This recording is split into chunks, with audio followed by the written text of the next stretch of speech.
नमस्कार. श्री स्वामी समर्थ. मी अश्विनी. एम ज्योतिष आणि वास्तू या चॅनलवर मेघाताईंसह तुम्हा सर्वांचे स्वागत करते. आज आपण आलो आहे श्री स्वामी समर्थ सेवा कार्यालय खरबी नागपूर येथे.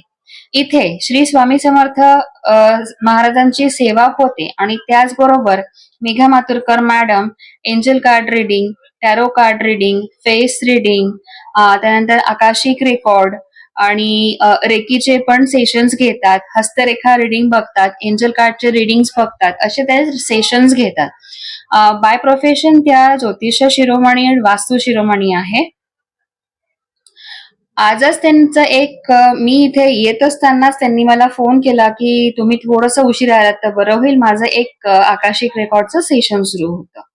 तर आम्ही बोललो ठीक आहे, आम्ही थोडस उशिरा येतो. तर थोडासा आम्ही हा एरिया पण सर्वे केला. फर्स्ट टाइम मी या एरियामध्ये आली आहे. खूप सुंदर असा एरिया आहे आणि खास कर मेघाताईंचा जे लोकेशन आहे ना खरबीचं, मेघाताईंच्या पूर्ण आजूबाजूचा जो परिसर आहे त्यांचं एकच घर आहे या पूर्ण लाईन मध्ये आणि तिथे आजूबाजूला फक्त तुम्ही पाहाल तर नुसती हिरवळ हिरवळ हिरवळ दिसते. एवढ्या कडक उन्हाच्या दिवसांमध्ये सुद्धा इथे फक्त बाहेर बघितलं तर हिरवगार छान झाड दिसत आहे.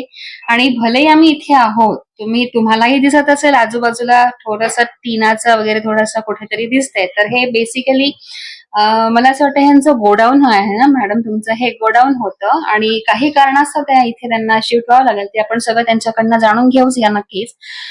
पण इथे आल्यानंतरही आपल्याला माहिती आहे की टीनाच्या शेडमध्ये खूप गरम होतं. आता उन्हाळ्याचे दिवस आहेत, पण मी इथे आल्यानंतर मला इथे बिलकुल गरमी होत नाही आहे किंवा मला घाम आलेला आहे असं तुम्हाला कुठे दिसत पण नाही की मला कुठे घाम आलेला आहे किंवा मला कुठे काही त्रास होतोय. खूप थंड, खूप छान आणि खूप एकदम प्लेझंट आणि आपलंच आहे असं इथलं एन्व्हायरमेंट असं मला फील होत आहे. तर मी जास्त वेळ घेणार नाही. आपण अनुभव कथन आपल्याला मेघाताईंकडनं ऐकायचं आहे. त्यांची अशी इच्छा आहे की आज, म्हणजे आमची अशी इच्छा आहे की आज त्यांचा जे अनुभव आकाशिक रेकॉर्डचा तुमचा जो अनुभव होता तो आम्हाला थोडासा आज सांगाल. तर म्हणजे आकाशिक रेकॉर्ड पण काय असतं हे पण आम्हाला कळेल, प्रेक्षकांनाही कळेल. आणि कसा कसा तो सेशन झाला, क्लायंटचं नाव नाही सांगितलं तरी काय हरकत नाही, पण त्यांना काय प्रॉब्लेम होता आणि ते कुठल्या प्रॉब्लेमच्या साठी तुमच्याकडे आले होते, मग त्यांना काय सोल्युशन देण्यात आलेलं आहे, तर त्या सगळ्या गोष्टी तुम्ही आम्हाला शेअर कराल तर छान वाटेल. नमस्कार. श्री स्वामी समर्थ. जो आज जे व्यक्ती आले होते ना, ते खूप दिवसापासून माझ्या मागे लागले होते. एक तर माझा जो वेळ नसतो, मला भरपूर काम असतात आणि मी इंटरव्ह्यू जाणार आहे. बाकी तुम्ही सांगितलंच आहे जे पण माझे काम आहे, तर माझे ते कामं सुरू असतात. आणि सोबत मी माझं पशुपतीनाथचं मंदिर आहे म्हणून मी अॅनिमलचं पण करते, तर त्याच्यामुळे माझा वेळ त्याच्यामध्येच भरपूर जातो. तर ते लोक मागे लागले, तर त्याच्यामुळे मला वाटलं की चला ठीक आहे, त्यांना आपण बोलावून घ्यावं. तर त्यांना बोलावल्यानंतर ते थोडे समोर निघाले. मग त्यांना म्हटलं की नाही इकडे आहे, तर आले. आल्यानंतर मग ते कारमध्ये आले होते. त्यांना म्हटलं की सिमेंट रोड सुरू आहे, तर त्याच्यामुळे तुम्ही कार तिथे ठेवून द्या आणि तिथून पायी या. मग तिथून ते कसे तरी पायी आले. आल्यानंतर मग मला एक त्यांचं थोडस विचित्रच वाटलं. त्यांना म्हटलं की त्यांनी जे शूज होते थोडे बाहेर काढावे, पण त्यांनी बाहेर नाही काढले. मी त्यांना दोनदा म्हटलं की तुम्ही बाहेर काढा, पण त्यांनी बाहेर नाही काढले. इथे आपण स्वामींची स्थापना केलेली आहे, पूजा पण करतो, सगळं करतो. म्हणजे आजच्या यंग पिढीला एवढं मॅनर्स नाही आहे की जिथे पूजा पाठ होते तिथे काही होते तर आपण बाहेरचे शूज चप्पल नाही वापरावी.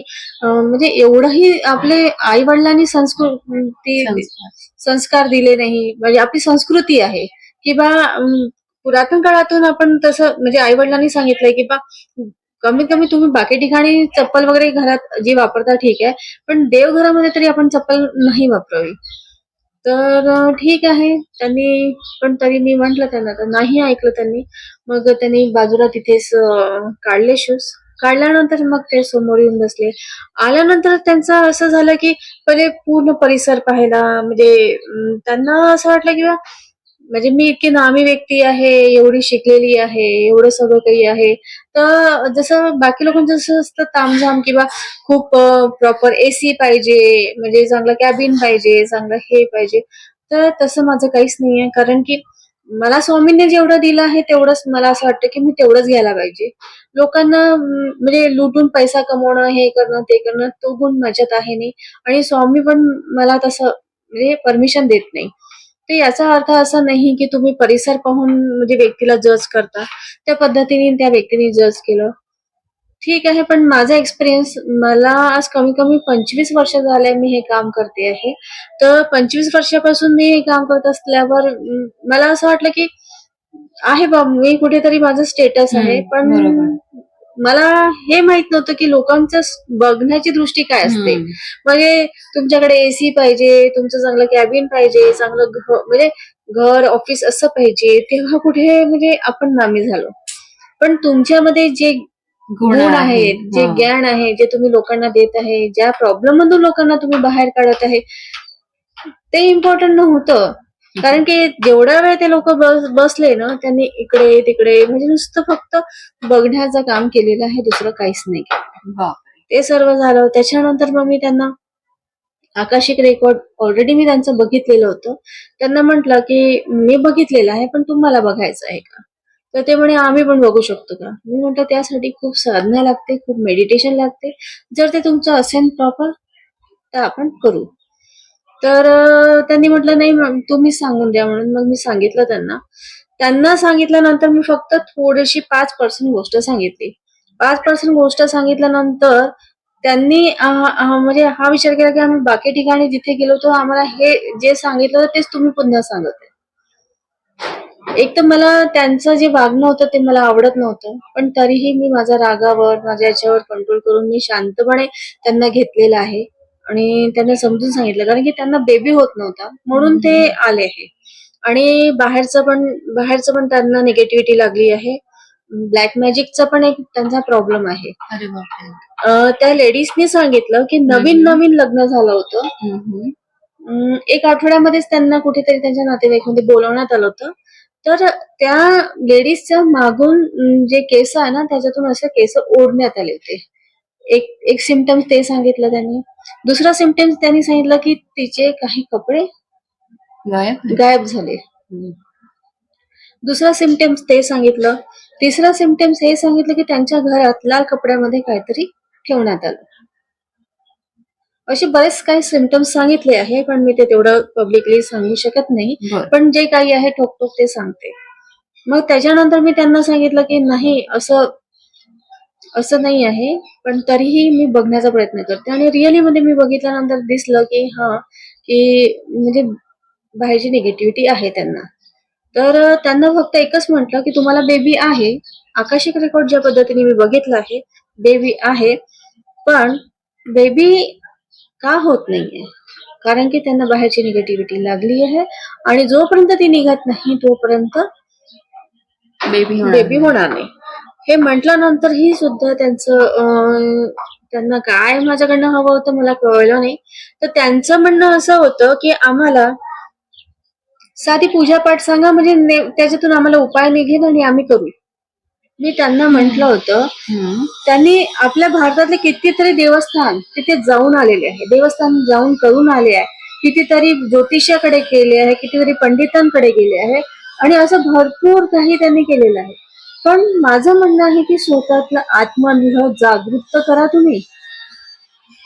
देवाने प्रत्येक व्यक्तीला एक का होईना एक तरी पॉझिटिव्हिटी दिलेली आहे, काही एनर्जी दिली आहे. ती एनर्जी ऍक्टिव्हेट करणं खूप इम्पॉर्टंट आहे. जोपर्यंत ती एनर्जी ऍक्टिव्हेट नाही करणार तोपर्यंत तुम्ही काहीच करू शकणार नाही.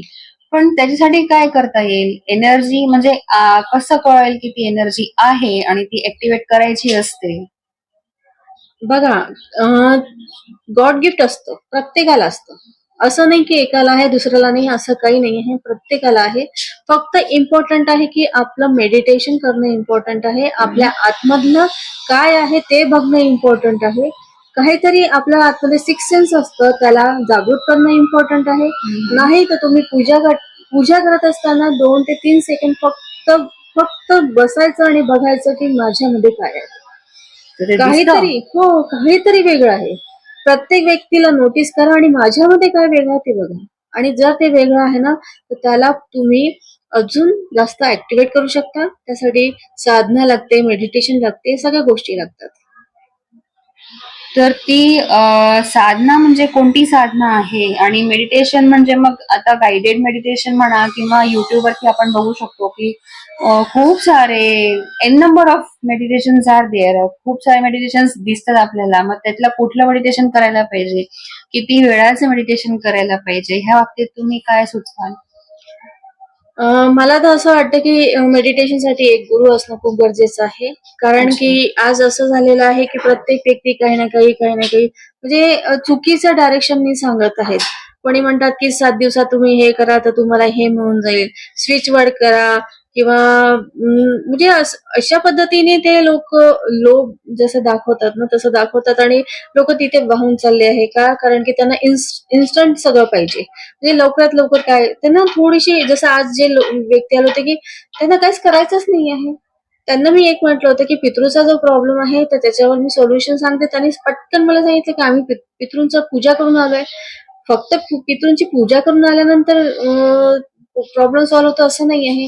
त्याच्या मागे पण आपल्याला काही ना काही करतच राहावं लागतं. पण आपण काय करणार आहे? आपल्याला तर फक्त एवढंच माहिती आहे की ते श्राद्ध, पक्ष आणि ते बाकी म्हणजे जेव्हा डेथ होते तेव्हाची ती पूर्ण विधी आपली वर्षभराची आणि याच त्या सगळ्या गोष्टी आहेत. याच्या व्यतिरिक्त अजून काय आहे?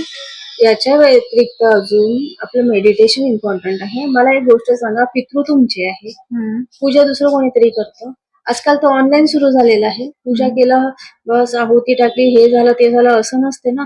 पितृ तुमचे आहे, पंडित तो दुसरा आहे. तो तुमची पूजा तो करून देतो आहे. तर त्याचे पितृ शांत होतील की तुमचे पितृ शांत होतील? पण ते पूजा करताना नाव तर आपलाच घेतात ना. नाव कुळ आपला घेतात. ते नाव आपला घेतात. ते आपल्या कुळाचा उल्लेख घेतात. आमचं नाव घेतात. तर मला असं वाटतं की बरोबरच आहे. हो, पण तुम्ही साक्षात तुम्ही स्वतः एखाद्या साध्या हवनमध्ये बसून पहा आणि हवनमध्ये बसल्यानंतर मग थोड्या वेळानंतर तुम्हाला काय फील होतं ते बघा. तुम्ही तेच ऑनलाईन करून पहा. तीच फिलिंग जर ऑनलाईन ती फिलिंग आली तर मी म्हणते. तुम्ही प्रॅक्टिकल करून पहा. मी तुम्हाला सगळं प्रॅक्टिकल करायला लावते. मी असं नाही म्हणत आहे की मी बोलते म्हणून तुम्ही करा. साधं श्री स्वामी समर्थ महाराजांचं तुम्ही जर नामस्मरण करत आहे, मी नामस्मरण मी करते आणि तुम्हाला म्हणते तुम्ही फक्त माझ्याकडे बघा. तर का खरंच ते नामस्मरण झालं का? नाही झालं. नाही झालं ना. मी ऑनलाईन तुम्हाला म्हणते की श्री स्वामी समर्थ, श्री स्वामी समर्थ असं मी म्हणते आहे, तुम्ही माझ्याकडे बघा. झाली का ती पूजा? नाही. नाही, ती पूजा नाही झाली आहे. लोक आजकाल चुकीचा म्हणजे रस्त्याने चालले आहे. तर तो रस्ता चुकला नाही पाहिजे त्याकरिता मी एक रविवारचं रात्रीचं 9 ते 10 मेडिटेशन ठेवलेलं आहे. प्रत्येकाने जर जॉईन केलं तर बेस्ट राहील. कारण की स्वामी समर्थ महाराजांचं त्याच्यामध्ये नामस्मरण जरुरी नाहीये की मीच म्हणेन, माझ्यासोबत तुम्ही पण म्हणावं. आणि कसं त्यांना आवाहन करायचं, कसं त्यांच्या एनर्जीला फील करायचं, हे सगळ्या गोष्टी मी तिथे आजपासून सांगणार आहे. तुम्ही आता उल्लेख केला एनर्जीला फील करायचा. तर ही एनर्जी म्हणजे काय आणि फील कसं करता येईल? साधं आता जे पण व्यक्ती बघत असतील ना, मी त्यांना एकच गोष्ट सांगते. साधा आपला हात बघायचा आणि हातावरून कमीत कमी 2 ते 3 सेकंद असं फक्त असं हात असं वरतून टच नाही झालं पाहिजे. या म्हणजे बॉडीला आपला हात नाही, वरतून फक्त असं फील करायचं. हा एक ओरा असतो आपला. ते एक फील करा. ते फील कराल तर तुम्हाला कळेल एनर्जी काय असते. म्हणजे ह्या सगळ्या गोष्टी मी तुम्हाला हळूहळू सांगणार आहे. जर रुद्राक्षाची माळ आहे तर रुद्राक्षाची माळ आहे तर त्याच्यामध्ये खरंच एनर्जी आहे का? कारण की रुद्राक्षाची माळ जेव्हा तुम्ही ऍक्टिव्हेट करता, ते मंत्र उच्चार करता, सगळं करतात. ऍक्टिव्हेट झाल्यानंतर मग त्याच्यावर तुम्ही मंत्र करा. तुमचे मंत्र लवकर ऍक्टिव्हेट होतात. या सगळ्या गोष्टी छोट्या छोट्या गोष्टी आहेत ज्या मी तुम्हाला एक सांगणार आहे. नक्कीच आपण नक्कीच ऐकू या सगळ्या गोष्टी. कारण की एका टॉपिकवरून आपण अजून बऱ्याच डिटेल टॉपिक मध्ये आपण झालेलो आहोत. तर आपल्याला एक एक टॉपिक नक्कीच कव्हर करायचा आहे. आता आपण पुन्हा वापस येऊया आकाशिक रेकॉर्ड असं तुमच्या अनुभवावरती. ठीक आहे ना. त्याच्यामध्ये असं झालं होतं की त्या दोघे जण हसबंड वाईफ आले होते आणि दोघा जणांनी माझ्यासमोर प्रश्न मांडला. आम्हा लोकांना बाकी लोकांनी हे सांगितलं ते सांगितलं सगळं असं सुरू होतं त्यांचं. हो ठीक आहे. मग त्याच्यानंतर मी त्यांना मेडिटेशन दिलं. मेडिटेशन दिल्यानंतर मग त्यांना मी आकाशिक रेकॉर्ड स्वतःला बघायला लावला. त्यांना बघता आलेला नाही आहे. म्हटलं ठीक आहे. माझ्याकडे पशुपतीनाथचं मंदिर असल्यामुळे इथे डॉग, पक्षी आताही तुम्ही येऊन बघा ना, म्हणजे इथे पक्षींनी घरटं बांधले आहेत, तिथे पिल्लं आहेत, त्यांचं येणं-जाणं आहे. म्हणजे इथे त्यांना काहीच वाटत नाही. कधी कोणी येतं, कधी कोणी थांबतं, कोणीही चाललं जातं. म्हणजे हे असं झालेलं आहे, की माणसं तर नाही, पण ॲनिमलसाठी सुद्धा हा एक स्थान झालेलं आहे. असं झालेलं आहे आणि मला चांगलं वाटतं. हो, म्हणजे मला पण इथे मी आली तर मी स्वतःचं अगदी मनोगत तर व्यक्त केलंच, की मला इथे आल्यावर खूप छान वाटतं आहे. इथे मला दिसले आजूबाजूला पक्षी आणि 2-3 डॉग बाहेर छान झोपले आहेत मस्तपैकी. कधी ऊन खातायत तर कधी सावलीमध्ये बसले आहेत. इथे झाडं तर एवढे भरमसाठ आहेत मेघा मॅडमकडे, की भरपूरच आहेत. तर मला पण हा परिसर आवडला आणि शांतता तर खूप जास्ती आहे. हो, पण मला म्हणजे आज व्यक्ती आले होते, मला ते नाही आवडलं. कारण की एक तर त्यांनी शूज आतमध्ये ठेवले होते. तिथे ते त्यांचा तो एक प्रकार नाही आवडला आणि त्यानंतर जी लेडीज आहे, ती लेडीज काही वेळा पहिले ती माझ्याजवळ खूप रडली आणि आज त्यांनी माझं हे सगळं बघितलं, तर त्यांना असं वाटलं की बा माझ्याकडे सोल्युशन नाही मिळणार. अच्छा. असं असं झालं ते. त्या म्हणजे असं म्हणजे मोठं जर घर आहे, कॅबिन आहे, एसी आहे आणि मी चांगल्या ह्याच्यात बसलीये, तर म्हणजे मी सोल्युशन देऊ शकते. पण माझा जो एवढा अनुभव आहे, मी एवढ्या लोकांना आजपर्यंत बाहेर काढलेलं आहे, तर तो अनुभव काहीच कामाचा नाहीये. म्हणजे आजच्या व्यक्तींना फक्त पैसा पाहिजे. ज्यांचा जो पैसा आहे म्हणजे तो व्यक्ती चांगला आणि ज्यांचा जो पैसा नाही तो व्यक्ती चांगला नाही आहे. हे तर चुकीची धारणा झाली खूप ना. चुकीची धारणा झाली. बरोबर. अगदीच बरोबर. मग तरी पण त्यांना मेडिटेशन दिलं आणि मेडिटेशन दिल्यानंतर त्यांना मग तेव्हा रिलॅक्स झालं आणि एक तर ती लेडीज होती ती म्हणजे इथे जे डॉग आहे त्यांना भीत होती. तर याचा अर्थ असा नाहीये, मी त्यांना म्हटलं तुम्ही सेफ आहे, तुम्हाला काहीच होणार नाही. पण तरी एक त्यांना भीती होती. तर त्याच्यामध्ये त्यांचा बराच वेळ निघाला.